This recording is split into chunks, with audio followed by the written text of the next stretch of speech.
Hello everyone, this is CJ Novo 992 and today we are back for another brand new video. Over to Snags with his beautiful intro. Snags, hit him with.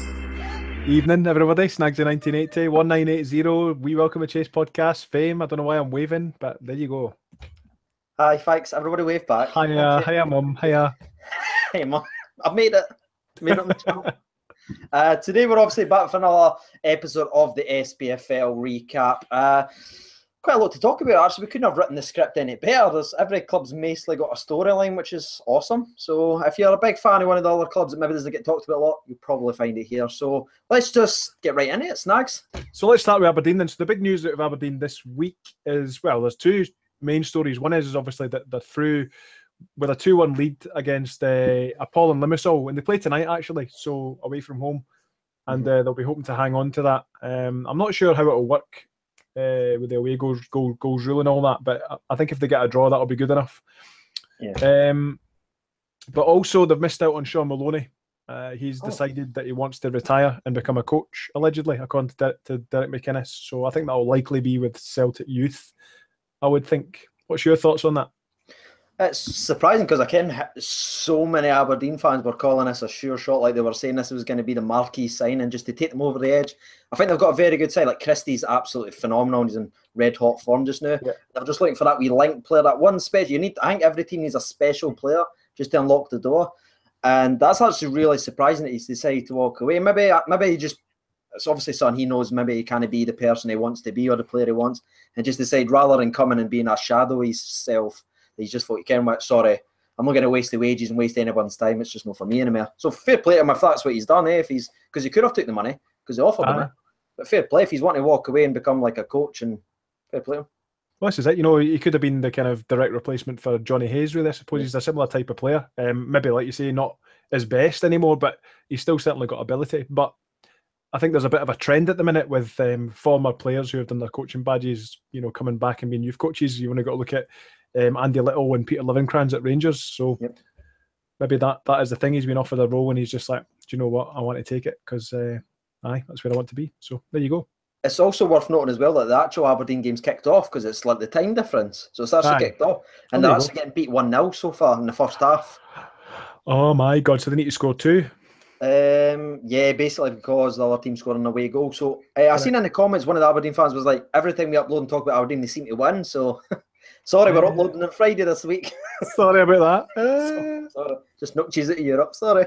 But it's 1-0 just now, the 42nd minute. They're 1-0. They lost an early goal and it's 2-2. So they basically need 2 goals, like Snagsy was saying, just to get a hold. So that's a very tough side. That's one of the teams that obviously Rangers were dreading playing. They know how tough they are. But like you said, they are beatable. They did beat them at home. So they just need to rally in the second half. Maybe we'll keep you updated. Depending how long the podcast goes, we might already know the way it ends.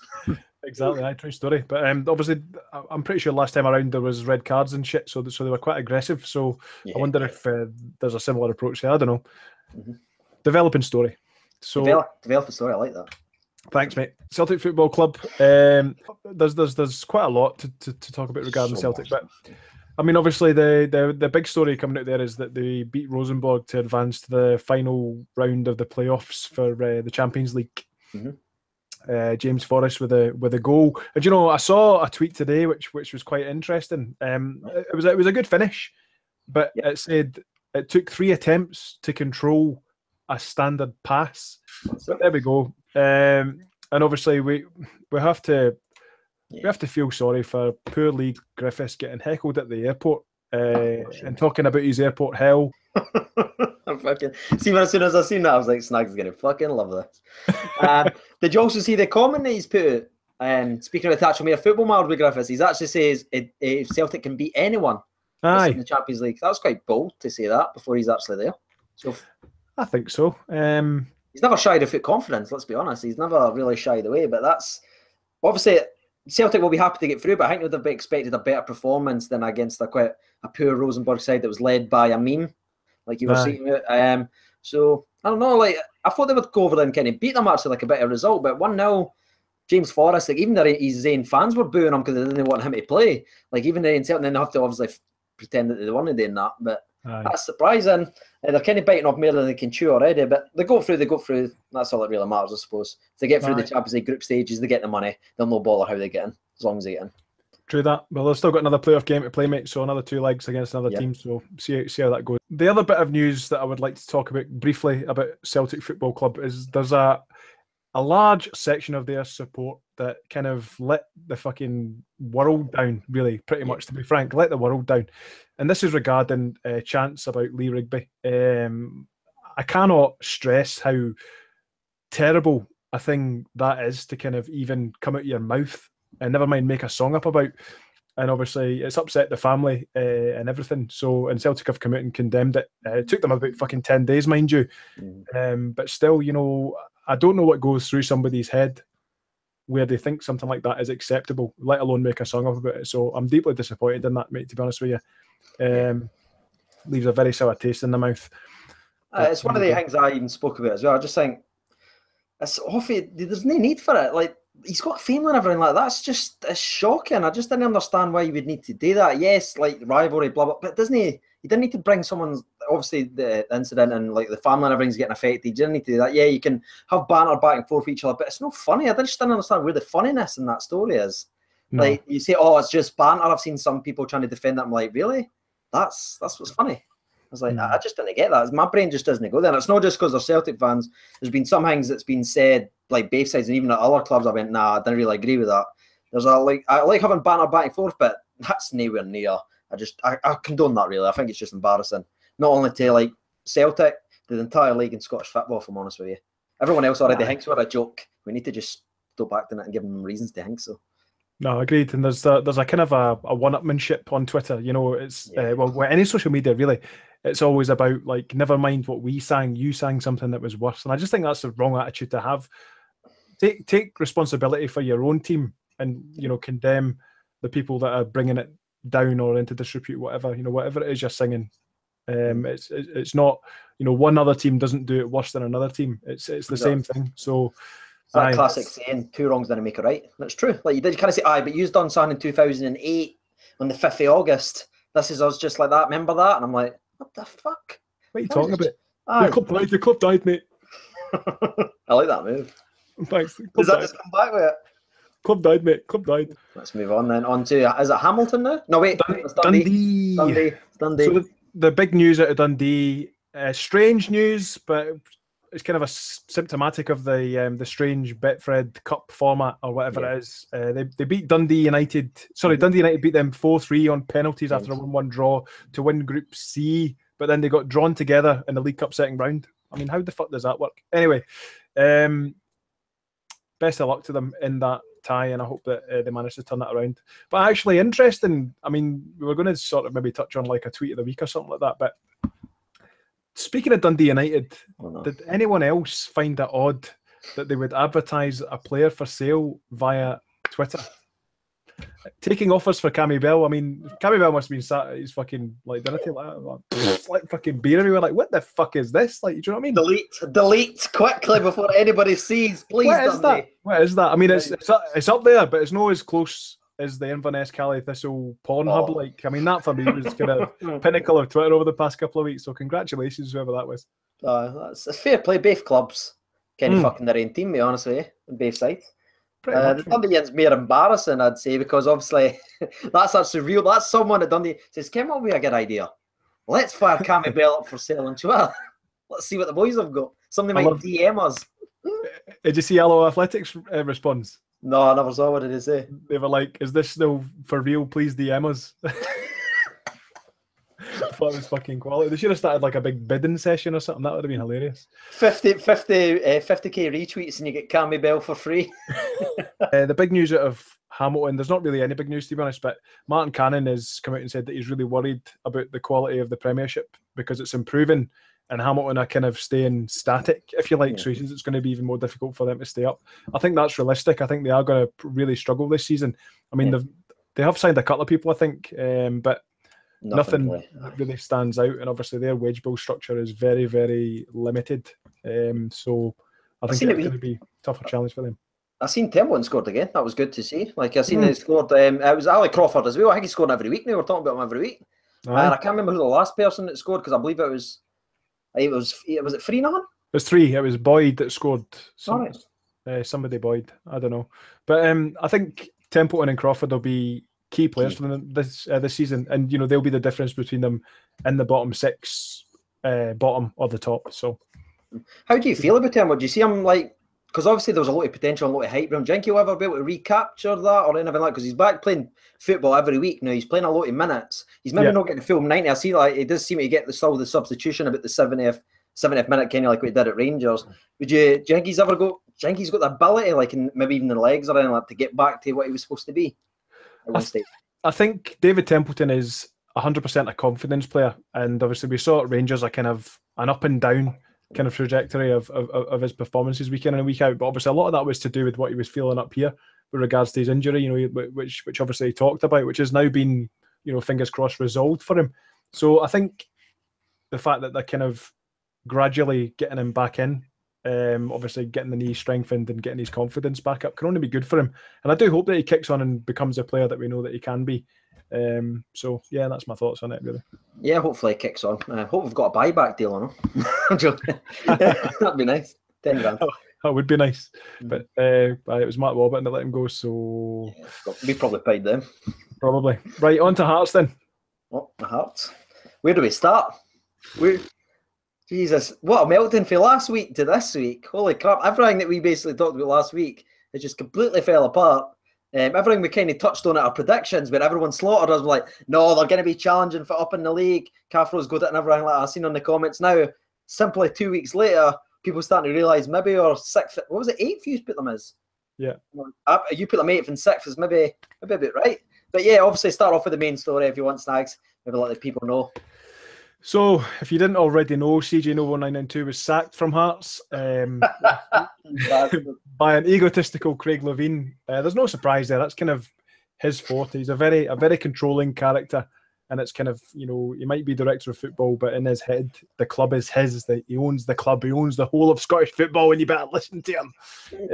So it's a very, very strange move. I mean, to be honest, some of the results weren't up to par, but, give the guy time to get the squad in order and the guys that he signed and all that. But then again, he might not have signed those people. That might have been Craig Levein's shouts, but it is a big shock.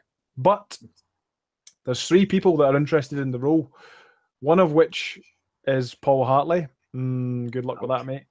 Other one is Fabrizio Ravanelli. Mind him at Dundee? No way. Aye, Fabrizio Ravanelli. He's applied for the vacancy, but obviously interim coach John Daly, Rangers legend, says that he feels ready. He feels ready to fill the vacancy. So I'd be interested to see how that kind of comes about, because I think the stumbling block is going to be who takes the risk at working with Craig Levein, because I fucking sure as hell wouldn't. That's for sure. So more on that story as it comes in. What do they do if Craig Levein's want to be in charge? Have the balls to just be the manager. Get rid of this director of football nonsense if you want that to be, because he's too egotistical to just be a director of football. It's like he wants to own everything. Like everything needs to be the Craig Levein show. I think that's hurting Hearts, to be honest with you, because they've got a solid side. Like Bergo, like player of the season last season in the Championship at his own club and everything. He's a solid player. Kyle Lafferty's hot and cold. Usually the last 6 games of the season. So there is players there. Jamie Walker will only be there for longer, but they've got players there. And it's just surprising, because you think that's a job like everyone be excited to get, because it's in the capital, you've got a decent training ground and everything like that. Obviously, it's not up to Rangers Celtic, but apart from Rangers and Celtic, who's got the highest? Be Hibs and Hearts, if you think it is the next sort of stage. It should be everybody wants, but you're seeing folk like Hartley. I don't even knew that Ravielli was after it, and John Daly. Jesus Christ. It does indeed, mate. And obviously, shout out to Dunfermline, who have signed Fraser Aird today. Assembling a nice ex-Rangers squad there. Obviously, they've got Nicky Clark as well. I think he's injured at the minute because he didn't feature at all in that game. He wasn't on the subs bench. And they obviously went through with 3-2 on penalties, I think. So that's us for Hearts, I believe, completed. On to one of your favourite, the Hibs. The Hibs, mate. Big news out of Hibs this week is they've re-signed... See what I did there? Anthony Stokes. Anthony Stokes. Anthony Stokes. Anthony Stokes. He's back. The Stokes back. I don't want him to be too successful, but I don't think Premiership's his level anymore. Yeah. Oh, really? Wait, is it? I don't think he's that old. Is he only 29? I don't know. I'm sure he is. No, but he's an absolute fucking banger. Aye. he's had like a horrific off the field like lifestyle. I think his body's aged like tremendously. Aye. Than he actually, because I'm sure I seen something like he was 29. I was like, no fucking way. Yeah. I thought he was like 33. No, he is 29. You're right. Aye. Jesus, like you should think 28, 29, 30 is kind of like the prime for strikers, they say. And I think he should be red hot in form. He's just let himself. So I remember when he was at Falkirk. Obviously, I think you're from Falkirk, was that, weren't you? Aye. Not. So like he came there, like him and Casper Schmeichel at Falkirk, and I remember seeing him. And honestly, he was absolutely golden during that. Like I think he was there for 6 months and he got recalled. He was brilliant, absolutely fantastic. He was like, oh, this guy's going to go somewhere. He's just one of these players that's just not got the mindset to be like a top professional. Like all the off the field incidents, the alcohol. He's aged him though. He's like a 40-year-old man. I just don't know how successful it is. I think he'll be as successful as he wants to be, if that makes sense. Like if he wants to be a football player, he'll be a success. If he's just there because there was no other offers or anything like that, he just wants the money, I mean, they'll get something like that. No, agreed. I think that's a prevalent point that it's his destiny is in his hands. It's worth mentioning as well that Hibernian only shipped 1 goal throughout the whole of July, so they had 4 games in the Group D of the Scottish League Cup, and the only team that successfully hit the back of the net was Arbroath, would you believe? So there you go. And they also scored a tremendous amount. 13 goals. 13 goals and only 1 conceded. That's quite a solid run. Not bad at all. So I think they're going to fare well in the SPFL. Kelly, the big jig, aren't they? Big jig. So big news out of Kilmarnock this week is that Gordon Greer has signed the experienced international centre-back. He must be about 45 now. Oh, sure. But he's the new Davy Weir of the league, I'm sure. And he'll be there to protect their back line. But I don't think it's a great signing by any strength of the means, but I think Lee McCulloch's doing the best with what he's got. Yeah, and they're obviously like McCammy Bell, who I actually mentioned earlier in the podcast as well. Apparently that's who they're pretty keen on. You're just thinking, I think the best thing to say about Jig, he's a very, very limited budget. He's trying to get players that maybe knows got a bit of quality at least, or has had it in the past, that he can actually get into the club. Because I think if you're looking and you're thinking there's no much money, they're always kind of near the pole. It's not really like an advertisement to go and play there. So I think he's doing the best is what he can do. And to be honest with you, he seems to do it all the time. Like he seems to survive. He kicks in when he needs to. They might have a slow start or a slow middle, but when they need to win, he seems to just rally the troops. And Chris Burke's there as well, so it's like Rangers 10 years ago. That's what they're turning into. Well, it is, mate. And obviously they've signed Irwin as well, and they beat Dumbarton on Saturday, 3-0. Goals from Chris Burke, Chris Boyd, and Irwin. So it's clear that front three partnership's going to pay off in the coming season. I know it's just Dumbarton, but you know. They're pushing a bit of momentum now, so good luck to them. Yeah, absolutely. Big jig. So Motherwell then. Motherwell have signed Ellis Plummer, a guy that can keep you up his way a sink for a season long. It's a season long contract, which is interesting. He used to play for Man City actually. So really? Aye. So I wonder if it's maybe attitude, given it's a short term contract. But we'll see how he gets on. And obviously, if there's any leaks anywhere, he'll plug them with something. That's a team I think, like I've been looking at their pre-season results, obviously, and they've never really like stood out. It's kind of been like 1 or 2 goals they beat every team by. It's kind of like I'm not sure how they're doing, like if they're winning every game, but again, it's always low scoring. They're a team that could, I think, potentially struggle if Moult does leave. Obviously, that's the kind of main thing because Moult's their main goal scorer. Yeah, I think their main priority this summer, I really think, is just keep Moult. See if they keep Moult, that's like a new signing, I think, for them. That'll be a massive boost to the whole squad. Because you can, for a fact, if you're in that team, you're looking like it's fucking Moult staying. Get what I mean? He's a big part of actually staying. They're all looking like, Moult, are you staying? So Partick Thistle then, they've signed Coventry City defender Jordan Turnbull, and he says that Wes Foderingham persuaded him to come. Really? I think it's good. It's good if we can use Wes's persuasion skills to get English talent into the Scottish Premier League. Yeah, so that's a good sign. And they managed to beat Stranraer 1-0 at the weekend. Again, not a great result, but a win's a win, like we say. So they seem to be doing pretty well in that group. I think they've won most of their games. I think they drew one against Livingston. And Livingston beat them on penalties, but other than that, they've been doing pretty well. So I think Coventry really rates that young boy too. Turnbull. So that's quite a capture for them, and I think it's very underrated. Obviously, they're filling the gap in for Lindsay. I think that's the main gap they were trying to plug with that. And that could be a shrewd bit of business. I don't know how much it cost or anything like that, how much difference it was between Lindsay, but they've got him in. That's well played. Well done. Fair play to them. Yeah. Aye. Right, on to the Gers, my friend. The Rangers. The Glasgow Rangers. Where do we start? There's not a team like... Well, let's start with the top story that's come out today, which is Rob Kiernan has left and signed for Southend United for an undisclosed fee, rumoured to be a bag of dry roasted peanuts. We wish Rob all the best. However, I think we'll all agree that he was a championship level player who struggled at times to track runs and get in the right position defensively.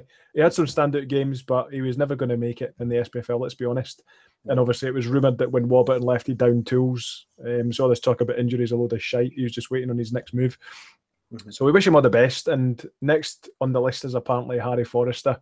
That's the next one to be tied up, according to Pedro Caixinha. So good luck to him as well. I can't ever see him featuring highly in any team, to be honest, because I've heard lots of rumours about that his attitude was fucking terrible, and you can kind of see that in his personality at times. So, it's a shame because there's bags of talent in there, but there's no key to unlock it.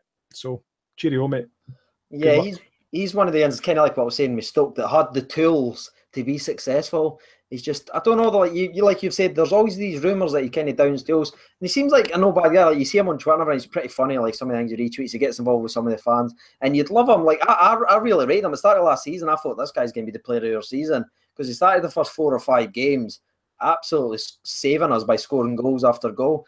Then, I don't know, he just seemed to have one argument and that was just it. His light seemed to turn out. Also, I'd love to him because I think he's really, really talented. I really think he is good. He's got something. It's just his mentality is not quite right for maybe a team like Rangers where the pressure is constantly on him and all the eyes.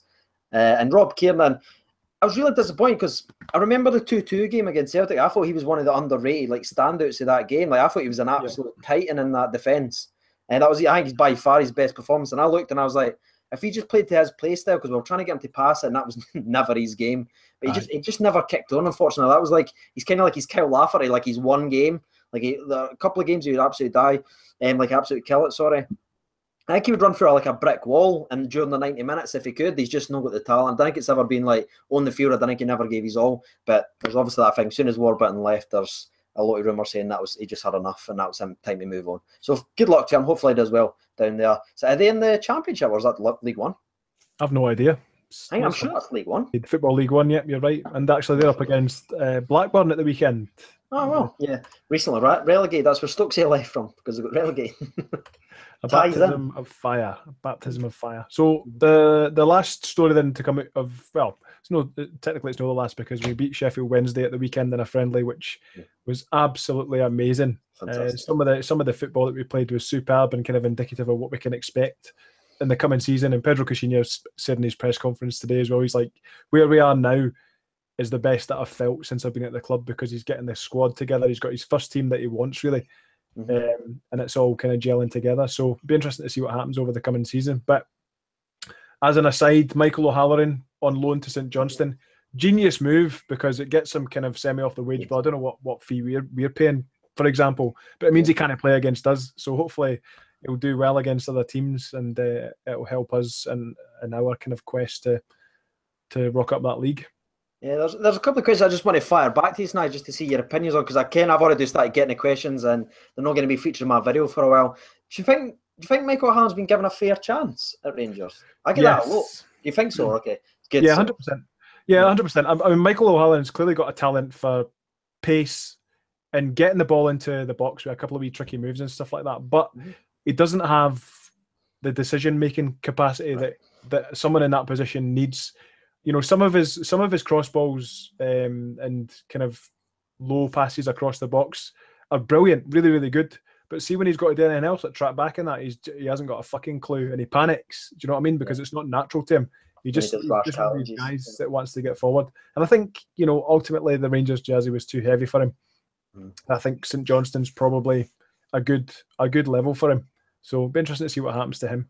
Absolutely, yeah. Hopefully, he kicks on and does well. Do you see any future? Say he goes back to what his form was before he came to Rangers because he was quite red hot. I think you'd agree just before he signed. If he goes back there and has like player of the season for the MJC be given an opportunity, or do you think, right, there you are, thank you, take him now, thank you, get him off the page, pal? I think it's likely a loan with a view to buy at a kind of cut price at the end of the season, depending on how he gets on. But I can't see him playing for Rangers again. No problem. And the last one, again, I keep getting a message, and that's why I'm going to fire it to you. Pena, what's going on? A lot of fans are worried about him already. They're saying, why is he not included in the first 11? I'm getting this quite a lot. Surprisingly, if you look my Twitter today, I'm getting, why is Pena, blah, blah, blah. Where's Pena? Is there something wrong with Pena? Have you heard anything? I think he's just taking a bit of time just to adapt. English is the strongest. I think there's that. And I think what I've been hearing is that, the players are getting measured daily in training. I don't know if you guys have seen the bibs that they wear with the wee GPS thing on the back.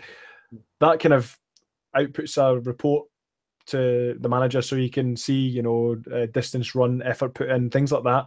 And what I'm hearing is Pena's not really up to the standard that they want him to be at or expect him to be at. So I think the reason he's not featuring heavily is giving him that time to kind of get to where they want him to be, if he does get there. So I think that's what it is. I don't think he's injured or anything. I just think he's like severely off the boil, and he needs to kind of learn where he needs to be under Pedro's regime before he will earn that starting jersey. And I quite like that, to be fair. He might have been like, they spent a couple of £1 million on him, but you have to earn that jersey. And if you're not good enough to earn it, then you'll fucking sit on the sidelines. That's it. Ross County then, really quickly. Ross County drew 0-0 with Arbroath in the Cup, and Ross County went through 5-4 on penalties. They've had a pretty shady Cup run, to be fair, other than the 6-0 win over Montrose. It's been tough for them. Drew 0-0 with Hibs, although they beat them on penalties, as we talked about last week. So it seems like they're kind of scraping through the group stages of the Cup a little bit. And I'm not sure how much further they'll progress. But hopefully they do well. So best of luck to them. So we've got St Johnstone finally. Yeah. My surprise of the season. My dark horses, I'm picking them, mate. They're surprising. They do well. So unfortunately, they crashed out of the Europa League because they got beat by FK Trakai, which finished 3-1 on aggregate. And that's been pretty much them up until now. And obviously the big news is what we alluded to from the Rangers news, which is O'Halloran signing back for them. So I think it's a great signing for them as well. It's a great signing for them, and hopefully that will help them kick on. We didn't do the sponsor break, did we? Oh, don't worry, that's coming, mate. Don't you worry about that. I've always got time. I'm good. I'm pleased because I was worried. You never forget to sponsor break it, ever. Are we almost ready? You feeling it? You feeling the burn and the urge? I think I am. I think it's time, lads. Get your refreshment suit. Kurt, tell them what today. Hey, this is your Olympic hero, Kurt Angle. Drop a like. Hit the subscribe button. Squish fizzy beer down your necks on the sponsor break. This is the SPFL recap. Oh, it's true. It's damn true. Thank you, Kurt. Sponsor break.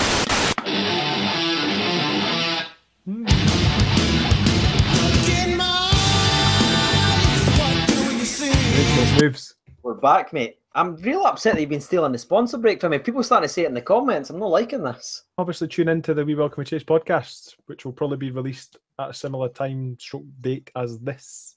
So It's only natural that you would move over to that. By the way, we've got a shitload of questions tonight from your clan. Oh, really? Like the Novo Nation? Aye, busy. But yeah, that has been it. I have been CJ Novo 992. That has been Snags. Thank you for watching. And bye-bye.